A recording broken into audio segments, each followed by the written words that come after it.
order and good management. Here the men and the women were separately lodged. Wash hand basins were not wanting.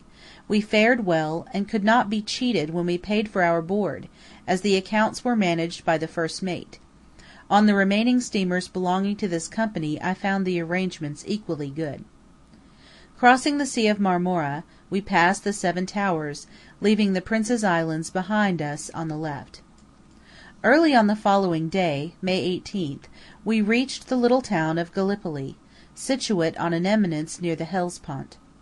A few fragments of ruins in the last stage of dilapidation cause us to think of the ages that have fled, as we speed rapidly on. We waited here a quarter of an hour to increase the motley assemblage on deck by some new arrivals. For the next 20 miles, as far as Sed Bahe, the sea is confined within such narrow bounds that one can almost fancy it was a channel dug to unite the Sea of Marmara with the archipelago. It is very appropriately called the Strait of the Dardanelles. On the left we have always the mainland of Asia, and on the right a tongue of land belonging to Europe, and terminating at Sed Baha. The shores on both sides are desert and bare.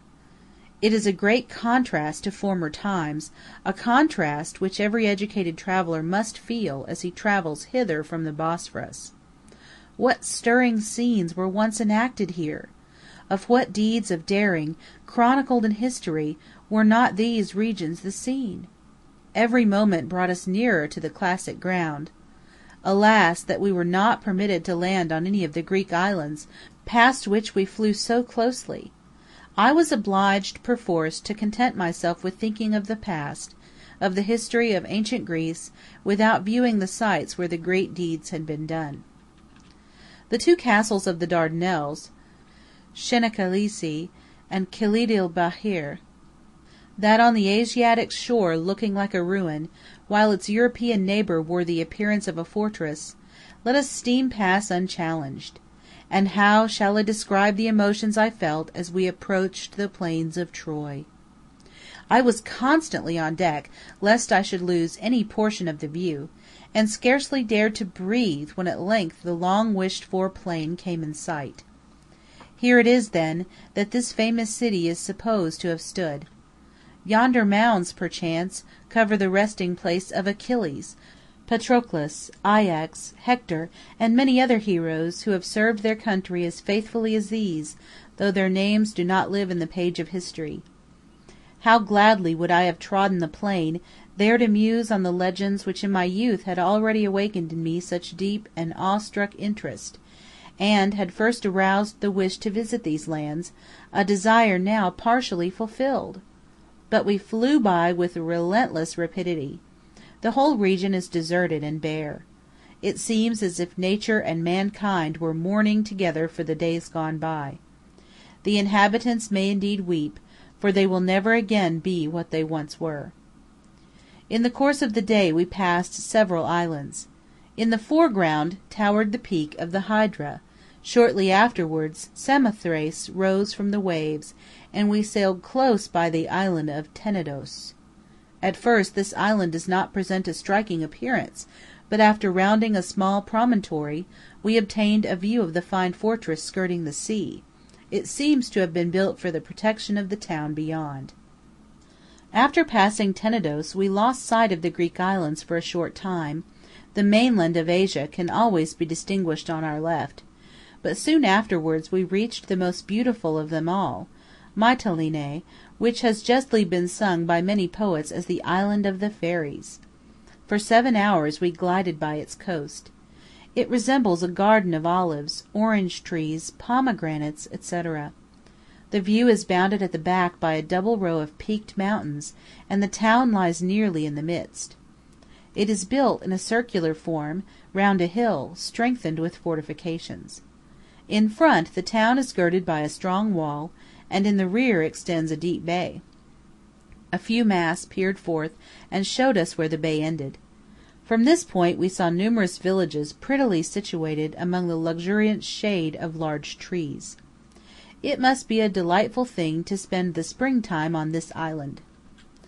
I remained on deck until late in the night, So charming, so rich in varied pictures of verdant isles is this voyage on the Aegean Sea. Had I been a magician, I would have fixed the sun in the heavens until we had arrived at Smyrna.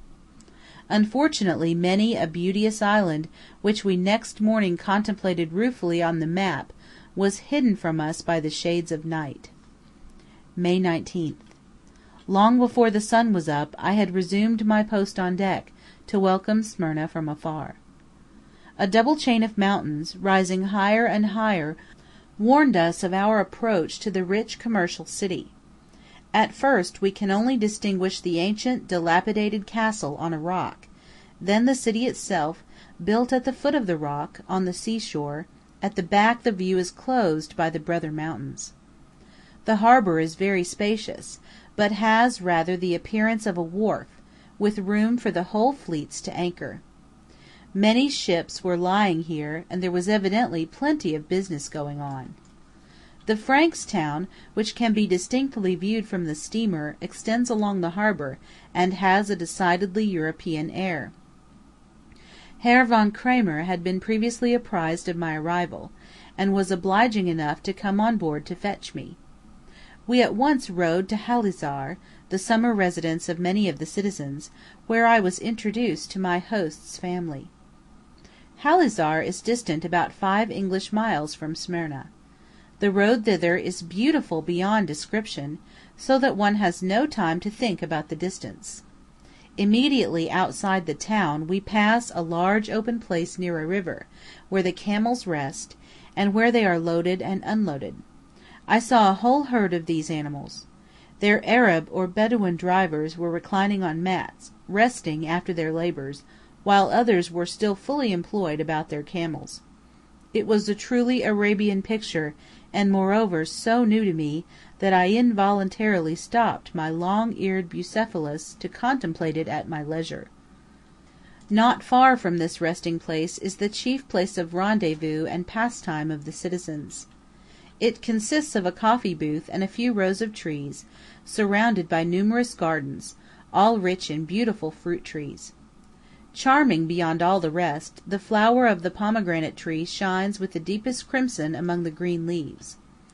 Wild oleanders bloomed everywhere by the roadside.